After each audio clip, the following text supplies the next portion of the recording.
धनंजय मुंडेंच्या राजीनाम्याच्या मुद्द्यावर अजितदादाची भूमिका घेतील तीच अधिकृत असेल अशी प्रतिक्रिया देवेंद्र फडणवीसांनी दिली आहे। मुंडे मंत्रिमंडळातले मंत्री आहेत, त्यांना भेटणं चूक नाहीये असंही फडणवीस म्हणाले।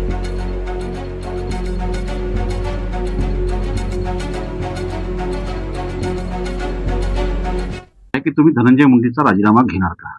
तुमच्या कोर्टात असं आहे, पहिली गोष्ट तर एक लक्षात घ्या की ते त्यांच्या कामाने आले होते, मी माझ्या कामाने आलो होतो, तर आमची भेट झाली नाही। पण सकाळी आमची भेट झाली होती, कारण आम्ही म्हणजे त्याच्यापूर्वी कॅबिनेटमध्ये वगैरे काल सगळं आमची भेट वगैरे झाली होती। त्यामुळे काही धनंजय मुंडे हे आमच्या मंत्रिमंडळातले मंत्री आहेत, त्यामुळे त्यांना भेटायची चोरी नाही।